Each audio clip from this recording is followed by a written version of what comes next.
Hello, my wonderful friends. It's your friend Kevin back again with this week's navigation for the week ahead. This is where I pull 7 tarot cards from Ciro Marchetti's Mystic Palette Tarot deck.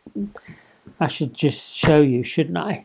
This one, right? I love it. Just love it. And match it up with the moon cycle, the planetary cycles, and kind of give you an overview of what to expect this week coming up.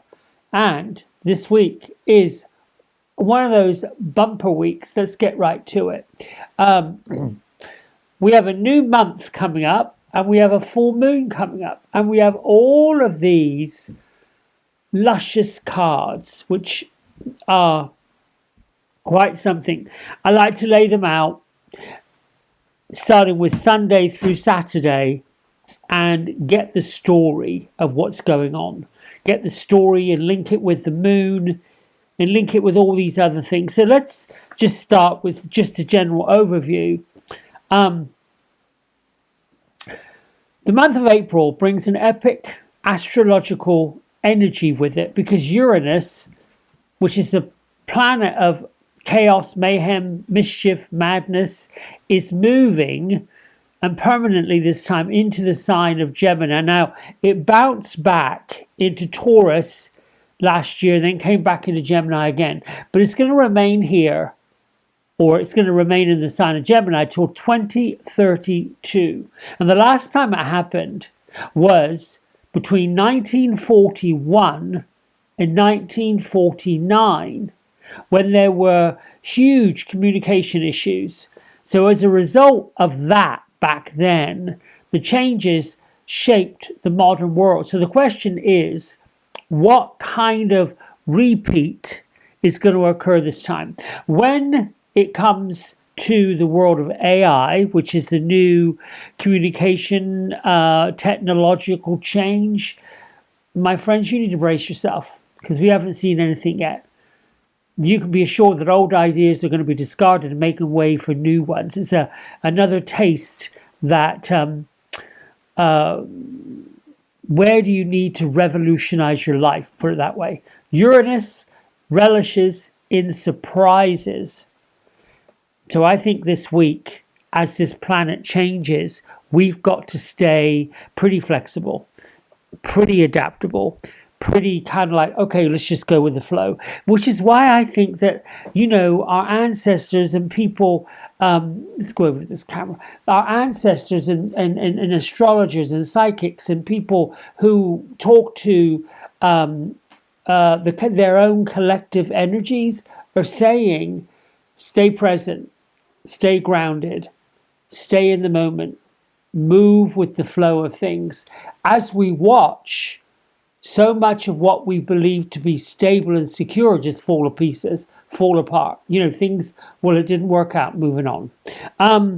Mars is also very active this month, bringing into the actionable changes. You know, we've got this energy moving into odd places, and Mars is right up behind it. It would be best to direct the energies towards where do you want to make these colossal shifts in your life? Because they're coming. So, do you want to make a little tiny, oh, you want whoosh, let's go. Let's do it. Let's make these big, bold choices. I'm hoping this makes sense. Astrologically speaking, with the planet, it's pretty calm. But the moon cycles, the full moon coming up on the 2nd of April and the new moon coming up 2 weeks after that, they're pretty dramatic. Let's see. Best practices. Dive into change with excitement and curiosity. Boost up your communication skills and be challenged by learning new things. Whatever that looks like. Try to get into something creative that's new that you haven't done before. And don't worry about getting it right or doing it properly or who's going to approve of it. Just do it anyway. The full moon in Libra on April 2nd is aimed at important one-on-one relationships, marriages, siblings, parent relationship, working relationships, people that are important to you, because Pluto is going to be clashing with Libra's ruling planet of Venus.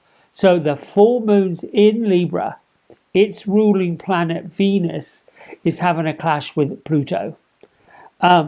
It can ultimately lead to good results, providing you put any of the tensions that are going on during it at bay. Keep it in perspective. Let's see. Some people will defend their corner and their point of view, and others will manipulate the situation for personal gain. So this is where your intuition, your gut feeling, and your higher being needs to be telling you what's really going on. Pluto has a way of bringing matters up to the forefront. It like stirs the pot, if you will, particularly when it comes to power struggles and control.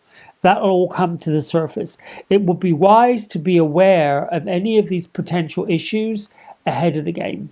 Let's see.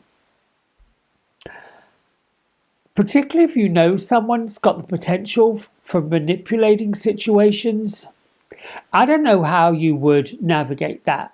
Personally, I think if I had somebody in my life who was sort of potentially manipulating something, I think I'd have to stand back, because, folks who want to get control and they want to push and shove and do the things they want to push and shove, they're not listening to the word no.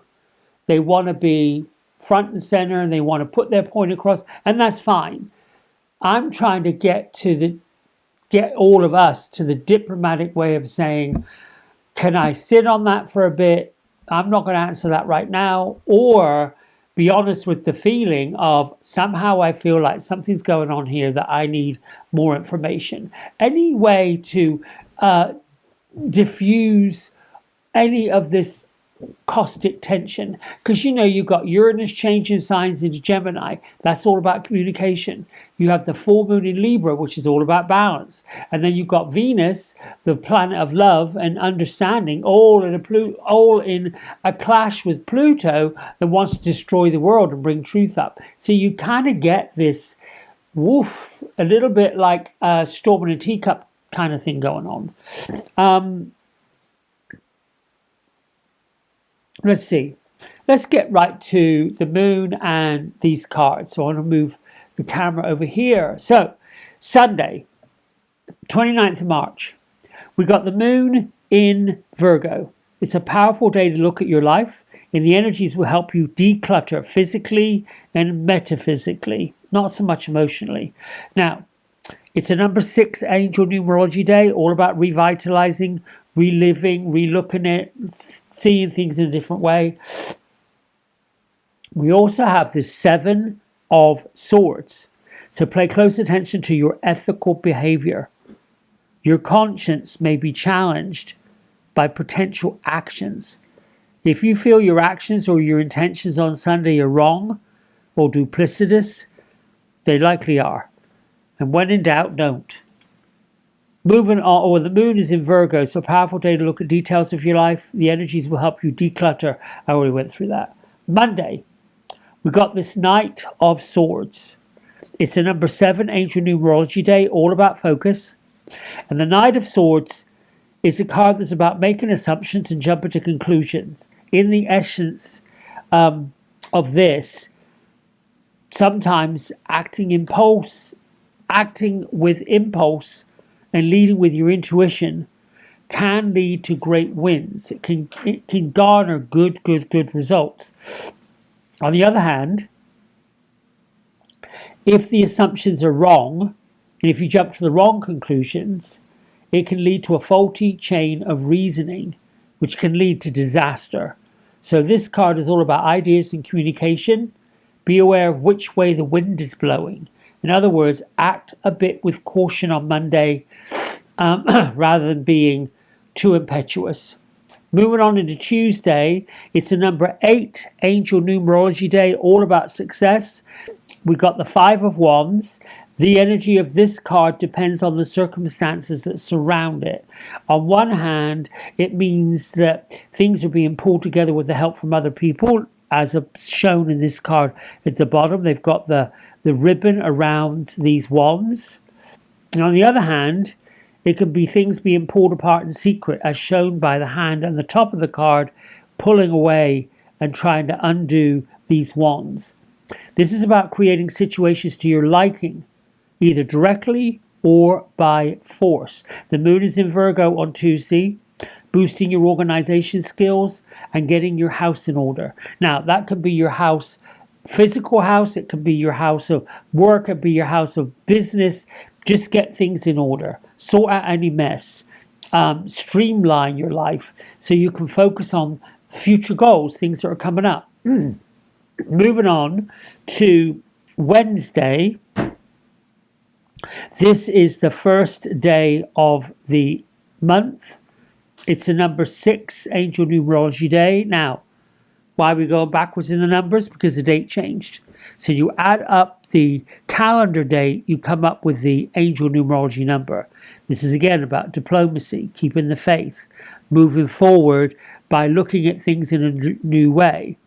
We've got this 10 of coins. So weirdly enough, there's an advanced stage of a project or an investment coming to light on Wednesday, and things are growing all by themselves.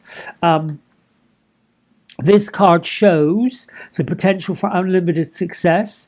This is all about achieving success. It can also be the cause of a situation maybe not wanting so much effort, or being more fun than like sometimes we get what we want, but it was more fun to go after it. Once we've got it, we're like, well, where's the fun in the chase, if you will? But Wednesday's all about success. There's a full moon in Libra at 7:11 at night in LA. Then, of course, we've got 11 minutes past 11 in New York, which is interesting because the time of the full moon in New York happens at 22:11, which are both master numbers. This is set to be a big month because Uranus is changing signs. So by the end of April, you might feel more transformed, mentally free than you could ever have imagined yourself feeling. And I guess the point I'm making with turning into a month and turning into a full moon is even though it may seem that the energy at the beginning of this month is all kind of topsy-turvy, it might feel like everything's coming out of your apple cart and it's rolling all over the place. Keep yourself grounded and together, either by using water to put your feet in or dirt to put your feet in. Why in the world my dogs are going off, I don't know. Moving on to Thursday.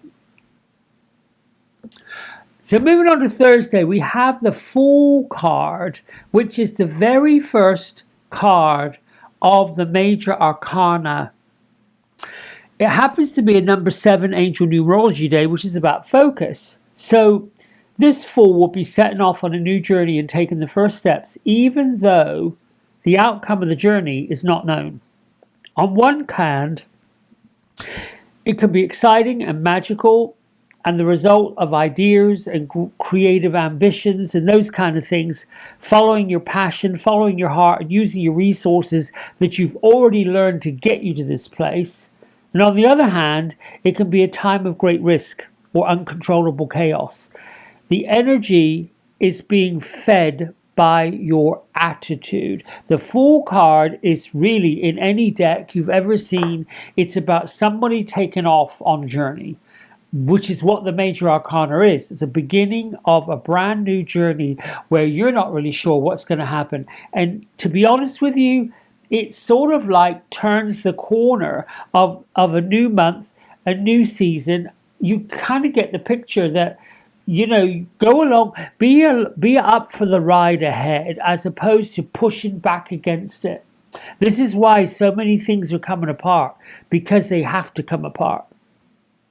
The full moon in Libra happens at 3:11 in the morning in London and 1:11 in the afternoon in Sydney, Australia. This is on Thursday, so you know this full moon is happening overnight. Now, if you happen to be one of these people that wake up, you're nocturnal, go outside and take a look at the full moon if you've got a clear sky. This is all about time to turn the corner, Time to turn the corner on important relationships, marriages, partnerships, anything to do with someone who's important in your life. You're turning the corner on Thursday. Be mindful that emotions could run high with this lunar cycle. So give yourself some cadence, some compassion, some sensitivity middle of the week. On Friday, we go back into another 8 number, angel number about success. And we've got this 4 of Cups, which is quite lovely. This is about balance and harmony in the energy, and the energy to accept things just as they are without accepting the possible opportunities being offered. Like we see our person sitting here with 3 cups, she's quite happy. And there's a 4th cup. There's an opportunity being offered. Do I take it and see what happens? And maybe it might be good, or should I just sit here and be quite happy where I am? Nothing has to be ventured, nothing has to be gained on Friday. This is about emotional contemplation and the feeling of groundedness, harmony, and that kind of thing. This is coming up on Friday. Saturday, we've got a 9, angel numerology number. Lift off, take off. What are you waiting for? Stop procrastinating.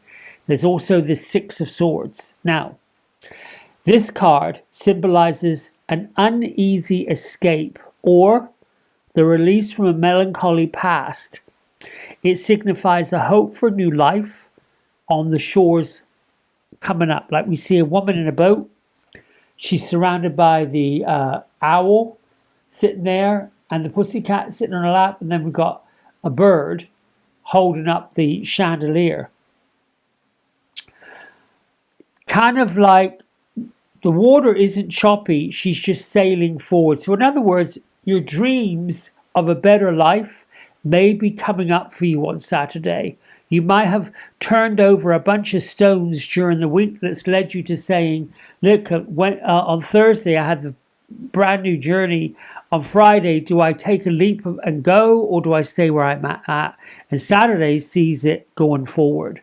The moon's in Scorpio on Saturday, and it's trining, which means it's in harmony with Jupiter. That's the planet of expansion. That's the planet of transformation. Aim high as you embrace new experiences. There might be lots of feelings being flung about on Saturday as the landscape of life is going in all directions. Now, what would be my overall thinking and feeling about this whole week? It's all over the place. However, the big theme that's being kind of downloaded, grounded. If you want emotional stability, put your feet in water, add some salt and some lavender to it, and let the troubles of your heart flow through into the water. If you feel like you're all about your head and your ideas and it's action, it's too much coming at you and you don't know which way to turn, your feet need to go in sand or dirt. Let the sand or the dirt take this chaotic feeling, take the oh my goodness, I don't know what, take all of that and ground it. A little bit like, you're working with electricity, you've got a grounding wire, you've got a live wire, you've got a neutral wire. You know what I'm saying? I'm hoping I'm making sense. Your grounding is going to keep you where it needs to be. Things are changing, not only emotionally, but they're changing physically, they're changing planetarily. There's a lot going on. You don't need to add to that chaos. Let the world do what it needs to do, because it's all about to settle out, but we have to go through it. A bit bumpy. That's it. I don't know, find humor. Like, I like to do creative things. Paint, write, journal. Get the stuff out. Whatever you're feeling. Even if you're feeling a little cattywampus. Even if you're like, I don't quite know, really, get it out on paper. Release it, let it go. Release your fear of this, release your fear of that. Release your, oh my goodness, gracious me, all that. And when you release what no longer serves you, something new comes along. All right, my friends, that's it. I'll see you tomorrow for the Divine Daily Blast. Thanks for liking, subscribing. Let me know in your comments what you think about this. I don't want to confuse you. I don't want these weekly navigations to be a waste of time. All right, bye for now.